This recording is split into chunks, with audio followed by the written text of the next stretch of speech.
From dark to light. Welcome to the Vincent Vendetta channel.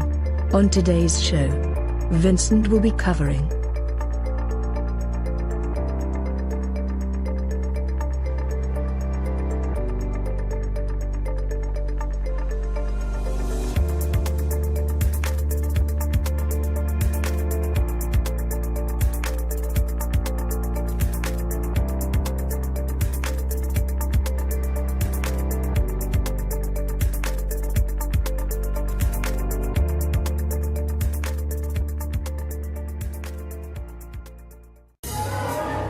Welcome to the channel. I am your host, Vincent Vendetta. I got me a pocket full of truth bombs, and I'm about to go and blow a few holes in this illusion that some think is reality. You can come along for the ride if you want. Ready?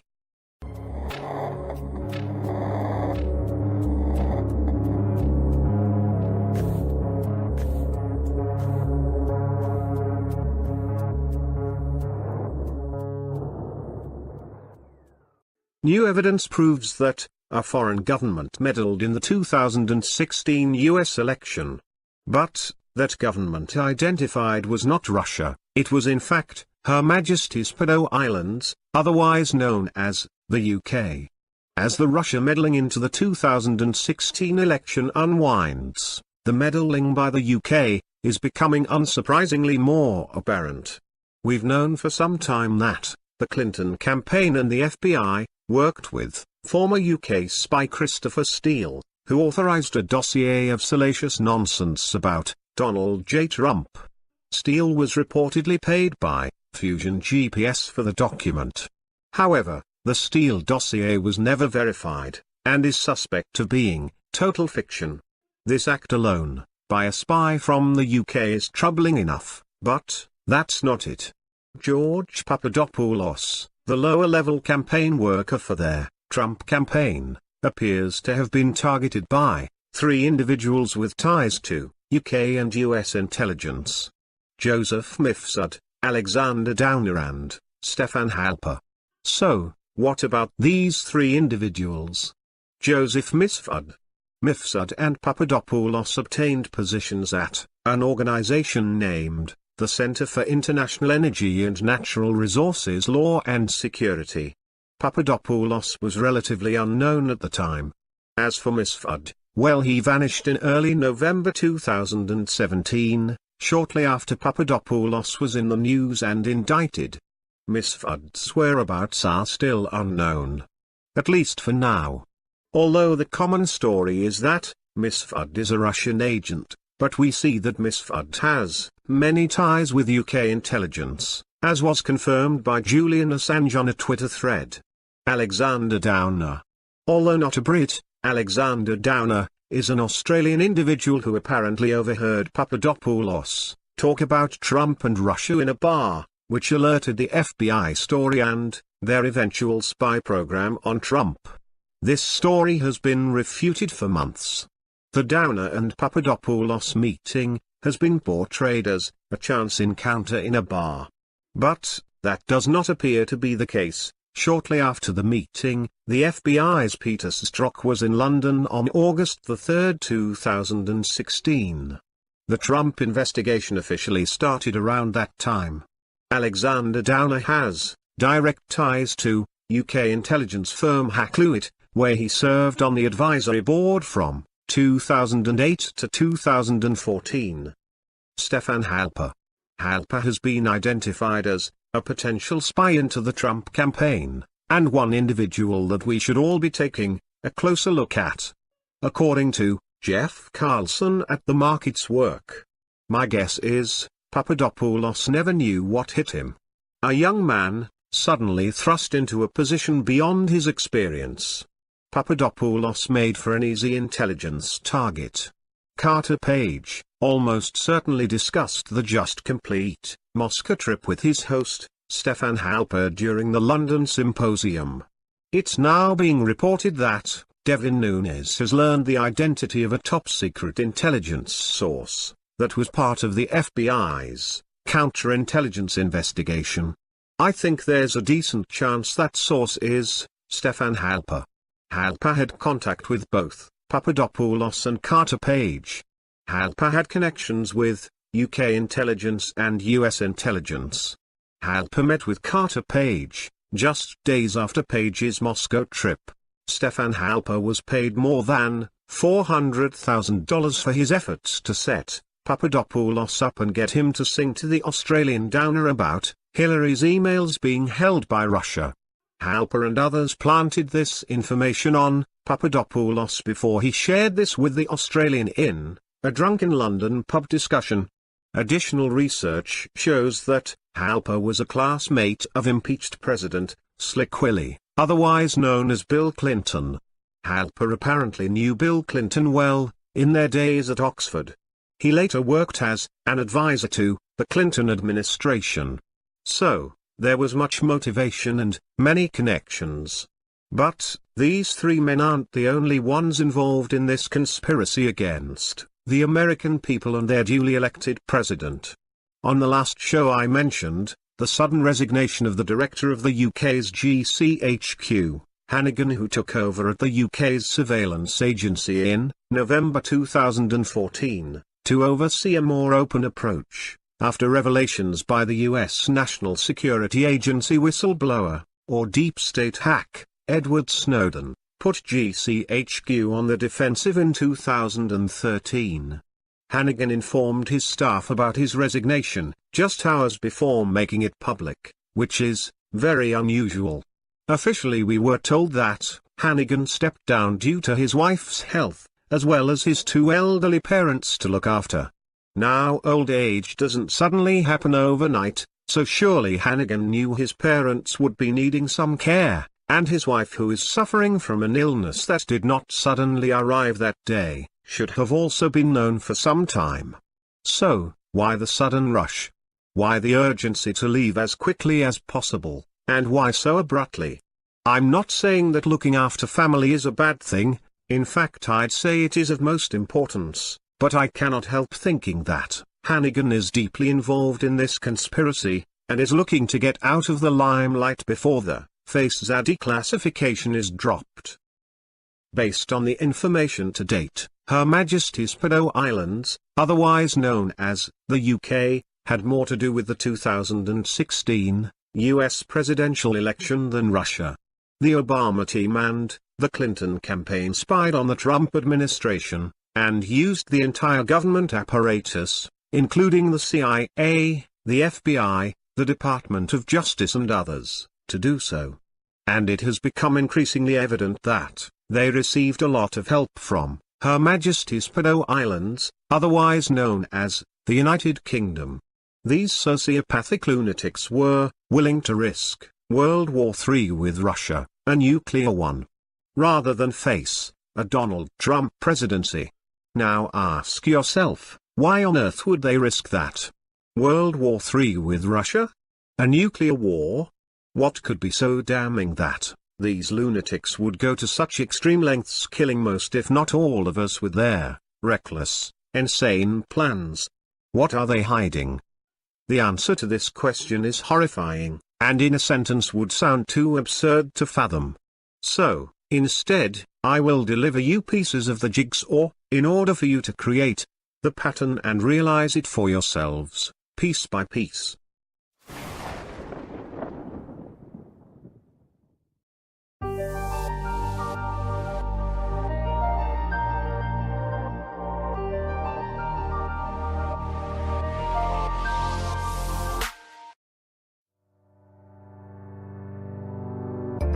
Feature Report.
Hopefully, after seeing that cheap and uncheerful creative clip, those who were unsure about who our real enemy is, are beginning to see clear skies.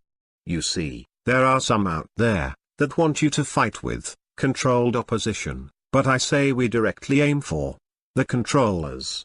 I said that clip was cheap, so cheap it actually arrived to you, the viewers, totally free of charge. No one had to send me on a holiday to create it or buy me a great big bus to deliver it. All free to you, the viewers. Do be careful who you follow out there, won't you? There are tricksters everywhere. Oh, and whilst we are on this subject of tricksters, I would advise you not to believe a word I say. Best you check out the information I deliver out for yourselves.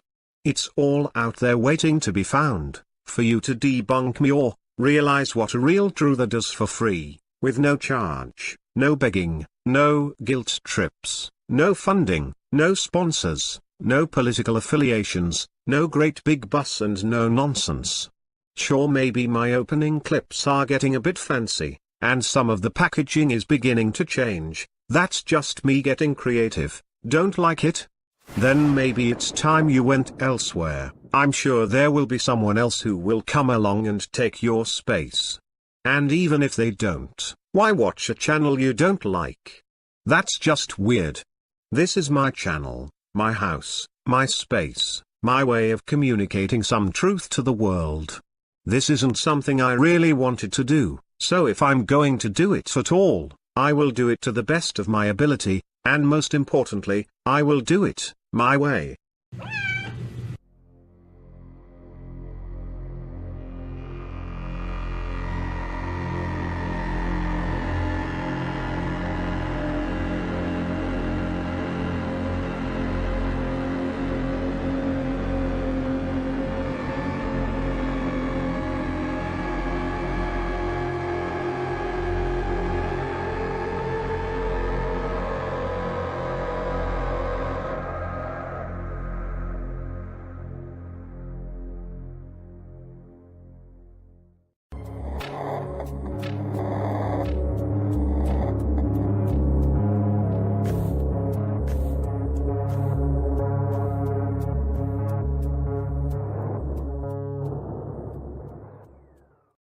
Her Majesty's Prime Hack, Theresa Gangley May has sacked the UK Defence, which really means attack secretary over the Huawei leak. Number 10 has finished its investigation into the source of an embarrassing leak about a National Security Council's vote to allow Huawei to help build the UK's human brain microwaving 5G infrastructure, despite Washington's warnings and even some misgivings within the filthy UK government itself. As a result, Gangley May has decided to sack the MKUltra victim who might have recently glitched the Defence Secretary, which really means attack little devil worshipping Gavin Williamson, blaming the little snot for the leak. What drama! In a statement, Gangley May thanked little Gavin for his service. She then gave him a lollipop and sent him on his way, but did mention his conduct relating to an unauthorized disclosure out of the National Security Council, which really means a gathering of hacks that keep deep, dark, disturbing secrets, and are probably planning on killing the lot of us, because they are very unwell, and need locking up. Little Gavin, whom has had his injections been reprogrammed and is in full working MKUltra order, denies it was him who leaked the information to the press. But it looks like that glitch cost him dearly, and as they do with most of their puppets, Gavin has now been thrown under the bus. It seems there's a lot of unorganized lunacy going on within the UK deep state. That's what happens when you panic, you start making mistakes. Pressure, let's keep it up.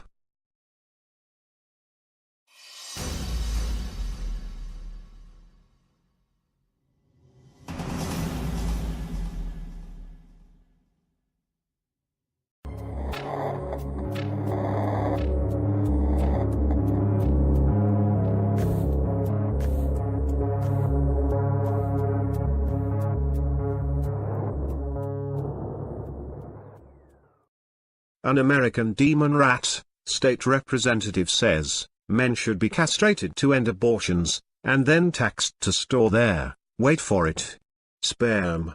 Demon Rat Illinois State Representative, Diane, if you ever date me, I'll pickle your penis poppers, believes that the answer to preventing abortions is to castrate men and then charge them to store their sperm. Wow, with women like Diane around the place, is it any wonder that men are deciding to go their own way in their millions? Magtor, ever heard of it? Men going their own way? It's a massive movement happening worldwide, which seems to be getting bigger by the day, and Diane is one of the many reasons as to why. The Demon Rat had met with pro-life critics of the Reproductive Health Act, one of whom recounted the meeting as well as Diane's statements, which you can read on their Wayne Township Republican website. Jackie Hayden, a pro-life supporter, wrote, "We tried to keep politics out of the equation, as we were here to represent the parish members for pro-life. I personally introduced myself as a business owner, who is a licensed insurance agent." 2 minutes into the discussion, she revealed her views on the topic, and how we won't be able to change her mind. Her eyes connected with mine, and she said, "You know, ladies, with technology the way it is, we wouldn't have an abortion problem if we applied a plan. Now, I've been told it's a bit radical, but if we allowed men to be castrated, took the sperm to the bank, collected tax dollars on it for storage, then when it's time to have the man decide he's ready to begin a family, well then problem solved. Don't you just love it how?" Diane said, "if we allowed men to be castrated?" As if she's suggesting that men really want to chop off their little soldier, but can't because somebody somewhere is not allowing them to do so, and that Diane, in her generosity, will now allow for this men's liberty through castration to take place. How very kind. On behalf of all the men, we thank you, Diane, for allowing us to be castrated, because apparently that's what all of us men want these days, and of course, allowing us to then pay taxes on our own sperm, the very seed of life. Thank you, Diane, you man-hating, cake-eating, rag-wearing, dried-up old hag, who has obviously been turned down by more penises than you can shake a stick at.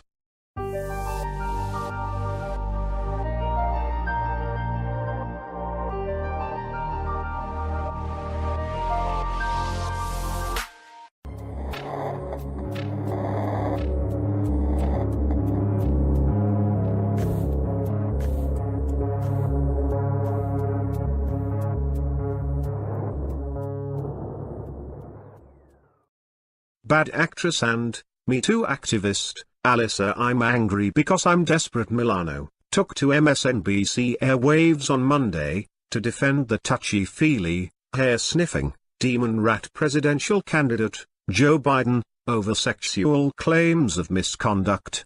Rationalizing Biden's bizarre behavior, Milano explained that Biden simply has cultural differences, and if anyone were to say any differently, she will hex them with her angry feline chaos magic. That's fake news. I just made that last bit up, couldn't help myself. Well, I mean, come on, look at Sky News, they do it all the time, and they are worth millions, spitting out fake news 24/7. I'm beginning to think I'm in the wrong business. Anyway, the witch, I mean hag, pardon me, I mean actress, told MSNBC anchors that she had spoken privately to creepy Uncle Joe about his behavior towards women, and noted she was very impressed by the hair-sniffing old pervert. She said, "He said to me, I'm willing to learn, I'm willing to listen, I didn't realize I'm too affectionate." She then went on to say this, for him it was a realization of, well, everyone sort of grows up in a different household. Then maybe my actions make other people uncomfortable, and it was an acknowledgement. The bad actress went on, and on, and on, so I think it was important that it came out, and I think that it is important to have men support women and say, I hear you and I wanna learn, and make a change. Oh, we hear you, Milano, that's because you never shut up. Is this because the acting roles have dried up, and being a hack is the only way for you to get back in the spotlight? We see you, we hear you, Milano, and girl, how I wish we didn't.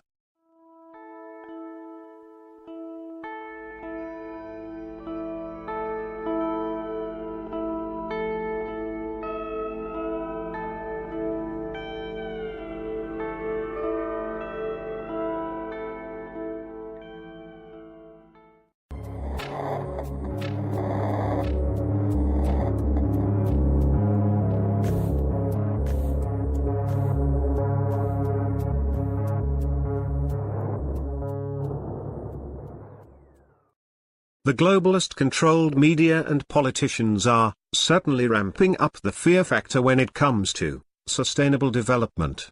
For instance, take so-called American comedian Bill Maher, who has also become a mouthpiece for the horrific depopulation agenda, by saying he wants people to not have kids, die, and stay dead.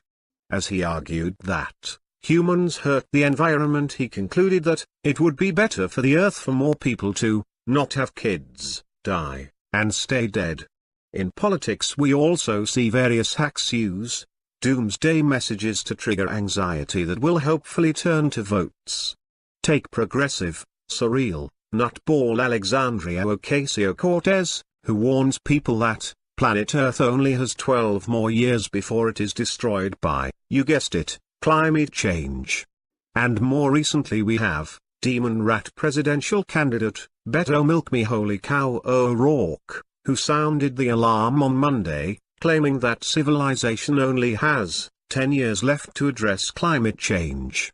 The former Texas congressman unveiled his first major policy proposal, which is a climate change initiative that would cost $5 trillion, in hopes of reaching zero carbon emissions by 2050. Which is strikingly similar to the recent statements made by the UK government, which is no surprise. These globalists hand out the same narrative to all of their hacks. Just one big club. Feature report.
Thank you for watching.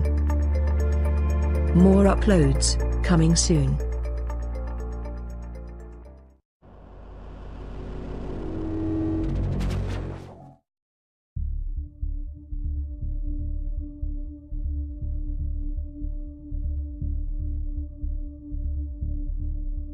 Disclaimer. This channel is brought to you by Gnosis 333 Productions to provide you the viewer with verified and well-researched information and news that you will not find on any of the controlled mainstream media news networks. The information reported on this channel is controversial, sensitive and often scandalous.